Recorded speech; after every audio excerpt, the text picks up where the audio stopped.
What would you do if the ghost of your family's darkest tragedy suddenly walked into your casino, wearing the very item stolen off your murder's neck? This isn't a movie. This is the story of a ruthless boss, a frozen lake, and a secret that cost blood. In the winter of 2011, the Boston underworld was bleeding out. The Costa family, a syndicate that had quietly run the city's shipping ports and underground casinos for 3 generations, was suddenly under siege. At the center of this storm was Vincent Costa. He was only 21 years old, a young man who had spent his life trying to legitimize his father's empire, only to be violently dragged back into the mud. The war started with a home invasion on Belmont Hill. Vincent's mother, Catherine Costa, was found lifeless in her sprawling conservatory. It wasn't just a hit, it was a message. The house was left completely untouched, save for one missing item, the Star of Lombardy. It was a breathtaking, custom-made platinum necklace featuring a flawless teardrop emerald surrounded by crushed diamonds. Catherine had worn it every day.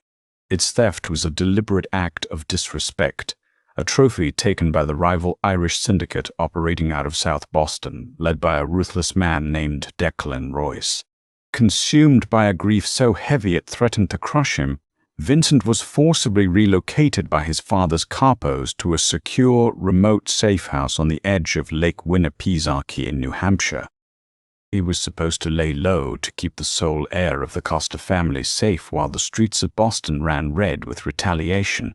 But the silence of the snow-covered lake only amplified the roaring in his head. On a bitterly cold Tuesday afternoon, Vincent was standing on the edge of the private dock, staring blankly at the frozen expanse of water. The temperature was hovering in the single digits. He was smoking a cigarette, his mind replaying the image of his mother's empty collarbone, when a sharp, terrifying sound cracked through the freezing air.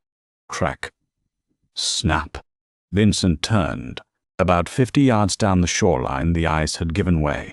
A small figure in a bright yellow winter coat was thrashing violently in the black freezing water. It was a young girl, no older than 9 or 10, who had wandered too far onto the thin ice near a drainage pipe. Vincent didn't think. He didn't consider the target on his back or the fact that his bodyguards were inside the cabin. He dropped his cigarette and sprinted through the knee-deep snow.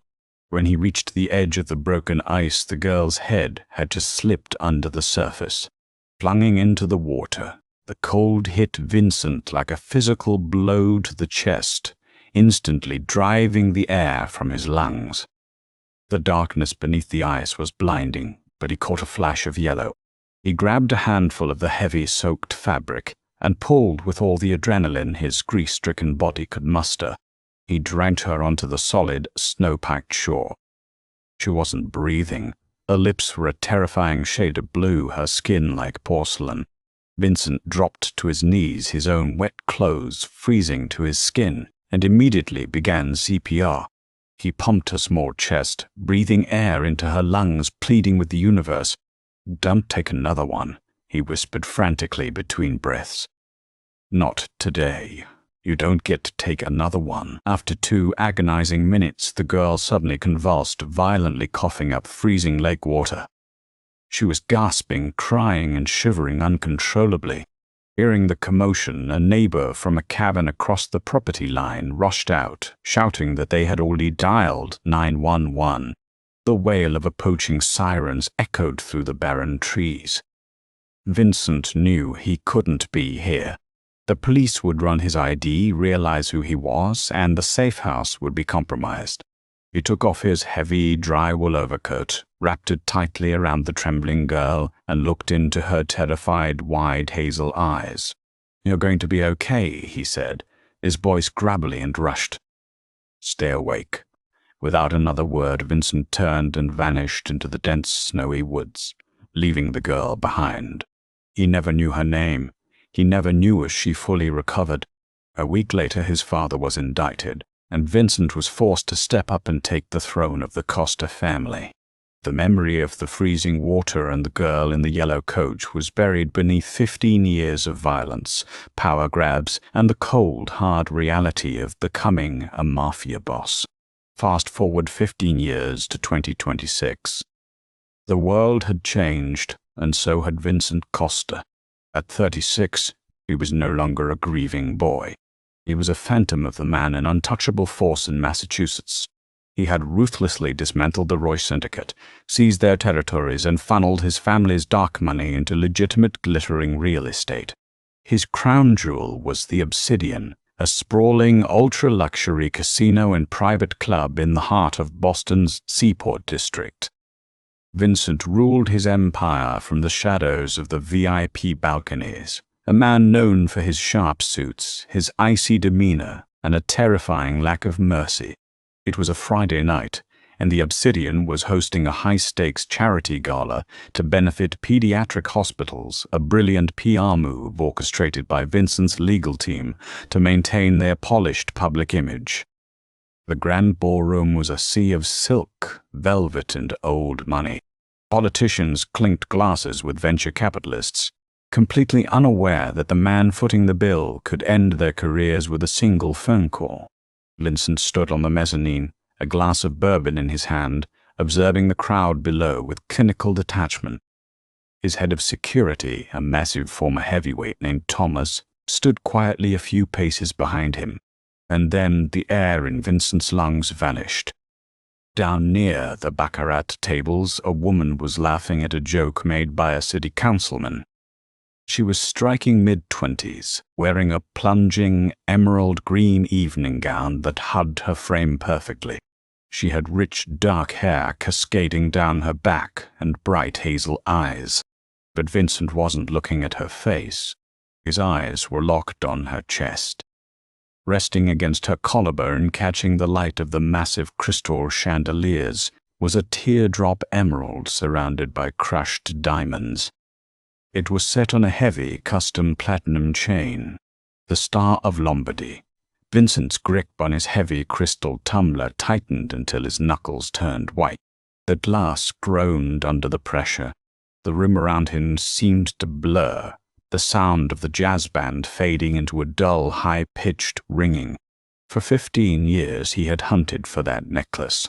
He had interrogated, tortured, and ruined men trying to find a piece of jewelry that was ripped from his mother's neck as she bled out on her conservatory floor. And now it was sitting in his casino, worn by a stranger as if it were a cheap trinket from a department store. Thomas, Vincent's voice was dangerously quiet, vibrating with a lethal energy. "Sir," the woman in the green dress by table 4, Vincent ordered, not taking his eyes off her. "Bring her to my office. Now. Discreetly. If anyone tries to stop you, break their jaw." 10 minutes later, Vincent was standing behind his massive oak desk in his soundproof office overlooking the harbor. The door clicked open, and Thomas ushered the woman inside before stepping out and knocking the door behind him. She looked annoyed rather than intimidated. She crossed her arms, her eyes darting around the lavish, dimly lit room. "I'm sorry, is this how management of the Obsidian treats its guests?" she asked, her voice sharp and confident. "Because I'm here representing Caldwell & Sons auction house, and I highly doubt my superiors will appreciate me being escorted away like a card counter." Vincent stepped out of the shadows. He moved with the silent, predatory grace of a man entirely in control of his environment. He didn't introduce himself. He didn't offer her a seat. "Where did you get it?" Vincent demanded, his dark eyes boring into hers. She blinked, taken aback by his intense, borderline violent aura. "Excuse me." In 2 strides, Vincent crossed the room. He stopped mere inches from her, completely invading her personal space. She gasped, taking a half step back. But he reached out, his large, calloused fingers hovering just a fraction of an inch over the emerald resting on her skin. He could feel her pulse racing against his knuckles. "The necklace," Vincent said, his voice dropping to a terrifying whisper. "Where the hell did you get it?" Her initial bravado faltered. She looked at the man in front of her, the impeccable tailoring, the scar through his left eyebrow, the terrifying emptiness in his eyes. She finally realized she wasn't talking to a casino manager. It's a family heirloom," she stammered, her hand coming up to defensively cover the gem. "Who are you?" "My name is Vincent Costa," he said, watching the color drain from her face as she recognized the name that commanded Boston's darkest corners. "And you are wearing stolen property. Property taken from a dead woman." "You're out of your mind," she shot back, finding a sliver of courage. "My name is Stella Hayes. This necklace was given to me by my father for my 21st birthday.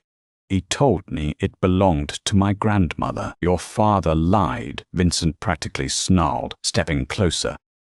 "Because that necklace belonged to my mother, Catherine. It was custom-made in Milan, and there isn't another one like it on Earth. It was stolen the night she was murdered." Stella stared at him, genuine shock washing over her features. "Murdered? No, you're lying." "My father is a good man. He's a respected." "Who is your father?" Vincent interrupted, his mind racing through the list of his enemies, trying to connect the dots. Stella swallowed hard, her hazel eyes locking onto his. "Arthur Pendleton. He's a real estate developer." The name hit Vincent like a freight train. Arthur Pendleton wasn't just a real estate developer. He was the chief money launderer for the Royce Syndicate, the very Irish mob that Vincent had eradicated years ago. Pendleton had managed to slip through the cracks, claiming immunity and cutting a deal with the feds to disappear into high society. Vincent's mind spun with violent possibilities.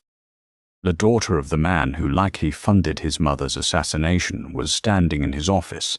"Arthur Pendleton is a rat and a thief," Vincent said coldly. He reached into his desk drawer, pulling out a silenced pistol and placing it deliberately on the mahogany wood. "Take it off, Stella. Leave the necklace on the desk and I might let you walk out of this room alive." Stella looked at the gun, then back to Vincent. Her breathing was ragged, but instead of crying, a strange, defiant fire lit up in her eyes. "No," Vincent narrowed his eyes. "I don't think you understand the situation you're in." "And I don't think you understand the situation I'm in," Stella retorted, her hands trembling as she unclasped the heavy wool shawl from her shoulders.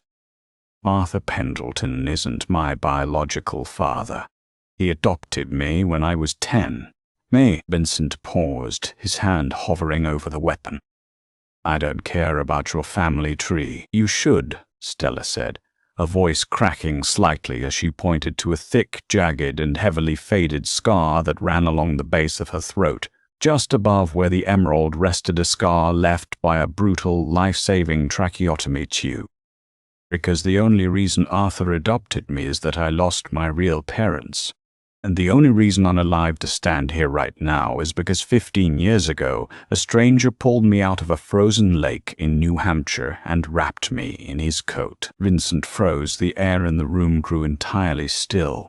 He stared at the hazel eyes he had seen wide with terror in the freezing black water 15 years ago. He looked at her collarbone, past the stolen emerald to the scar. "You're going to be okay," his own frantic young voice echoed in his memory. "Stay awake." Stella took a deep breath, her gaze piercing through his armor. "I still have the coat, Mr. Costa, and it has a dry cleaning tag in the pocket.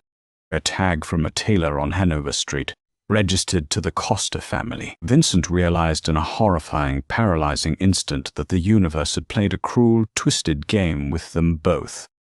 The girl he had saved from the ice was now the adopted daughter of the man he was sworn to kill.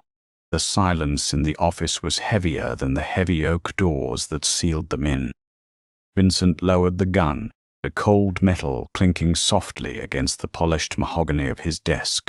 He stared at Stella, truly looking at her for the first time. He stripped away the emerald, the designer gown, and the legacy of Arthur Pendleton, and saw the echo of that freezing, terrified child. "You kept the coat," Vincent stated, his voice devoid of its earlier venom, replaced by a hollow disbelief. "I kept it hidden," Stella corrected, her chin tilting up in defiance, though her hands still trembled slightly at her sides. Arthur never knew about it. He didn't adopt me until a year after the accident on the ice. I was bouncing around the foster system after my biological parents died in a car crash. Arthur was their accountant. He played the grieving friend, took me in, and gained control of my family's estate. He looked like a saint to the Boston Society pages. Vincent leaned back against his desk, crossing his arms. His tactical mind was already working, dissecting her words, searching for the angle. So, you're the adopted princess of a man who laundered millions for the men who murdered my mother, and you just happened to wear her stolen necklace to my casino? I don't believe in coincidences, Stella. Neither do I, she snapped back, stepping closer to the desk, the fear in her eyes entirely eclipsed by a burning, desperate anger. I wore it as bait, Vincent. Vincent's eyebrows knit together. Bait. I am not a fool, Stella said, her voice dropping to a harsh whisper. For years I believed Arthur was a good man. But 6 months ago I found a hidden ledger in his study at the Concord estate. It wasn't just numbers, it was a log of payouts, bribes, and hitmen. She paused, swallowing the lump in her throat. I found a payment authorized the week my real parents died. Their car didn't just veer off a cliff in the Berkshires, Vincent. Arthur had their brake lines cut so he could seize their company. The pieces fell into place with sickening clarity. Arthur Pendleton wasn't just a white-collar criminal. He was a parasite who fed on the dead. When I found the necklace in his wall, safe last week, I did my research, Stella continued, pointing to the Star of Lombardy resting against her skin. I looked up the jeweler in Milan. I traced the purchase order back to 2005. To Catherine Costa. I already knew your family's name because of the tag in the coat that saved my life. I knew who you were, what you did, and who you hated. You came to my casino wearing a target on your chest, Vincent said, a mixture of dark amusement and genuine respect flickering in his chest. You wanted me to drag you back here. I needed an audience with the devil, Stella said, unflinching. I can't go to the police. Arthur owns half the judges in Suffolk County, including Judge William Campbell. If I try to expose him legally, I'll end up at the bottom of the Charles River. But you don't operate within the law. You operate on blood. Vincent uncrossed his arms and slowly walked around the desk until he was standing right in front of her again. The sheer size of him, the brutal, tailored perfection of his suit, and the danger radiating from him made the air in the room feel thin. "What are you offering me, Stella?" he asked, his voice a low, gravelly rumble. "I am offering you the architect of your mother's murder," she said, looking up at him, her hazel eyes blazing. "Tomorrow night, Arthur is hosting a private dinner at his estate for the remnants of the Royce Syndicate. He's trying to rebuild their operation right under your nose. The security codes, the guard rotations, the blueprints to the property, I have them all. I will give you the keys to his fortress, and in exchange, you kill him," Stella said, the words slipping from her lips with a chilling finality. "You tear his empire down to the studs. You avenge your mother, and you make sure I walk away completely untouched, with my real family's assets safely returned to me." Vincent stared at her. She was asking him to sanction a hit on a high-profile developer, essentially reigniting a mob war. But the prize was Arthur Pendleton. The prize was vengeance. He reached out, his fingers brushing against the cold platinum chain at the nape of her neck. Stella inhaled sharply, but didn't pull away. Vincent deftly unclasped the necklace. He let the heavy, crushed diamonds in the teardrop emerald pool into his large palm. He looked at the jewelry that had haunted his nightmares for 15 years. "You have a deal, little bird," Vincent whispered, sliding the necklace into his suit pocket. "But understand this, when the shooting starts tomorrow night, you belong to me. You follow my orders, you stay in my shadow, or you will die in the crossfire. I trust you," Stella said quietly. "You didn't let me drown then. You won't let me die now. The Pendleton estate in Concord was a sprawling, gated monstrosity of stone and glass, surrounded by dense, ancient oak trees. A freezing rain was falling, slicking the cobblestone driveway and casting a grim, reflective sheen over the property. Inside the main dining hall, Arthur Pendleton sat at the head of a massive mahogany table. He was a silver-haired man with cold, calculating eyes, pouring a glass of expensive red wine for the three heavily scarred Irishmen sitting around him. Stella sat at the far end of the table, her heart hammering against her ribs like a trapped bird. She was wearing a simple black dress, her hands folded tightly in her lap to hide their shaking. At precisely 10 p.m., she had unlocked the side conservatory doors via her phone. It was currently 10,004 p.m. "Stella, my dear," Arthur called out, his voice smooth and paternal, though his eyes held a cruel, reptilian edge. "You are awfully quiet tonight. And where is the beautiful emerald I gifted you? I specifically asked you to wear it for our guests." "The clasp was loose," Stella lied smoothly, forcing her voice to remain steady. "I took it to a jeweler this morning." Arthur's eyes narrowed slightly. He set his wineglass down. "Did you? Which jeweler?" Before Stella could answer, the lights in the dining room abruptly cut out.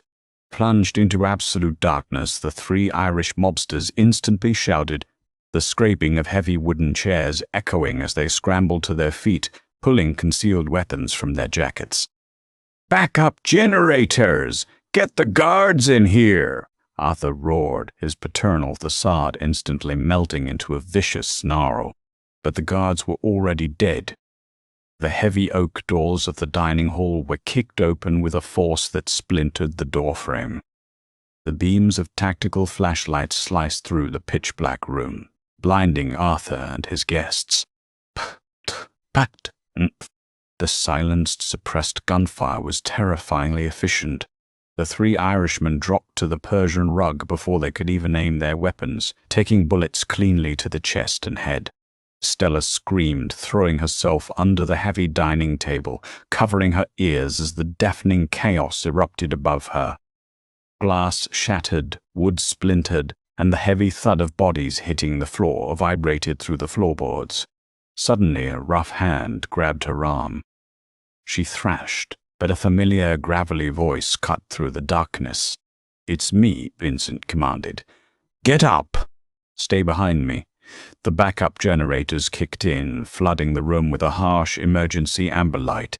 Vincent stood tall, a customized, suppressed matte black pistol in his hand. His head of security, Thomas, and 4 other heavily armed Costa soldiers were fanning out across the room, securing the perimeter. At the head of the table, Arthur Pendleton was crawling backward toward the fireplace, clutching his shoulder where a bullet had grazed him. He looked up, his face pale and twisted with terror, and locked eyes with Vincent Costa. "Costa!" Arthur spat, blood trickling from his mouth. "You're crossing a line you can't uncross. The feds are on my payroll. You kill me, and you'll bring the whole alphabet soup down on your head." Vincent stepped over the body of a dead hitman, his face an emotionless mask of cold, terrifying calm. He didn't say a word, he just kept walking slowly toward Arthur. "I can give you money, Vincent," Arthur pleaded, scrambling backward until his back hit the stone fireplace. "Properties, shipping lanes, whatever you want." 15 years ago, Vincent said, his voice echoing in the cavernous room, "you ordered a hit on a house in Belmont. You took a mother away from her son. And you took a necklace from her corpse." Arthur's eyes darted frantically toward Stella, who was standing trembling behind Vincent's massive frame. "She told you. You ungrateful little bitch, I gave you everything. I took you out of the gutter. You put me in the gutter!" Stella fired back, stepping out from behind Vincent, her voice shaking with 15 years of repressed grief. "You murdered my parents. You stole my life to pad your bank accounts. You're a monster." Arthur let out a wet, desperate laugh. "You're a fool, Stella. You think he is any better? Vincent Costa is a butcher. You think you're safe with him?" "I think," Vincent interrupted, casually raising his pistol. "That you talk too much." Vincent fired 2 shots. The concussive blasts were deafening even with the suppressor. Arthur Pendleton slumped against the stone fireplace, his eyes wide and vacant, completely motionless. Silence descended upon the bloody dining room, save for the crackle of the freezing rain against the window panes. Vincent lowered his weapon. He turned to Stella. She was staring at Arthur's body, her chest heaving, tears streaming down her face. The closure she thought she wanted felt entirely different in reality. It was brutal, metallic, and cold. Vincent holstered his weapon and closed the distance between them. He reached into his coat pocket and pulled out the Star of Lombardy. The emerald caught the amber emergency lights glowing like a dark green fire. He didn't put it on her. Instead, he wrapped her trembling hands around the cold jewels and folded his large, warm hands over hers. "The debt is paid," Vincent said softly, his dark eyes searching hers.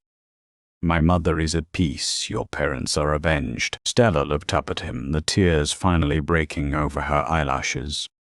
The terrifying mob boss who had just executed a man in cold blood was looking at her with a profound, quiet gentleness, the exact same gentleness she remembered from a freezing lake in New Hampshire.